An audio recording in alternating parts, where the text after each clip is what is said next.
تابوت سکینہ بنی اسرائیل کی تاریخ کا وہ مقدس امانت تھا جسے اللہ تعالیٰ نے اپنی خاص نشانی کے طور پر عطا فرمایا۔ یہ محض ایک صندوق نہ تھا، بلکہ اس کے ساتھ اللہ کی رحمت، سکون قلب اور نصرت الہی وابستہ تھی۔ جب یہ تابوت بنی اسرائیل کے پاس موجود ہوتا تو ان کے دلوں پر ایک غیر معمولی اطمینان نازل ہوتا، خوف کی جگہ حوصلہ پیدا ہوتا اور کمزوری قوت میں بدل جاتی۔ قرآن مجید میں اللہ تعالیٰ نے اس تابوت کا ذکر ایک واضح نشانی کے طور پر فرمایا ہے اور بتایا ہے کہ اس میں تمہارے رب کی طرف سے سکینہ ہے، نیز حضرت موسیٰ اور حضرت ہارون علیہ السلام کی آل کے چھوڑے ہوئے تبرکات محفوظ ہیں۔ یہ تابوت فرشتوں کے ذریعے پہنچایا گیا تاکہ بنی اسرائیل پر یہ حقیقت واضح ہو جائے کہ اصل مدد اور بادشاہت اللہ ہی کی طرف سے ہوتی ہے۔ روایات کے مطابق تابوت سکینہ میں حضرت موسیٰ علیہ السلام کا عصا، تورات کے کچھ الواح اور حضرت ہارون علیہ السلام سے منسوب چند متبرک اشیاء موجود تھیں۔ یہ سب چیزیں بنی اسرائیل کے لیے محض یادگار نہ تھیں، بلکہ ایمان کی تازگی اور اللہ سے تعلق کی علامت تھیں۔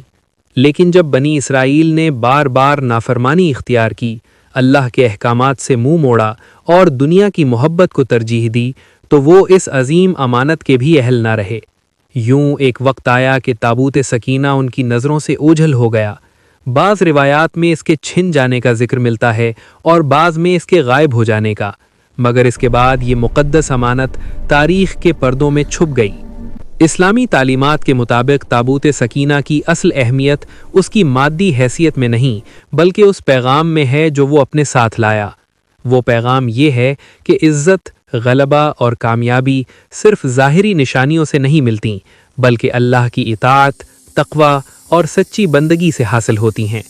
جب تک قومیں اللہ سے جڑی رہیں، سکینہ ان کے دلوں میں نازل ہوتا رہا، اور جب انہوں نے راستہ بدلا تو نشانیاں بھی ان سے چھن گئیں۔ تابوت سکینہ آج کہاں ہے اس کا قطعی علم اللہ ہی کو ہے، مگر اہل ایمان کے لیے اصل سبق یہ ہے کہ وہ صندوق نہیں بلکہ وہ سکینہ تلاش کریں جو ایمان، صبر اور اللہ پر کامل یقین سے دلوں میں اترتا ہے۔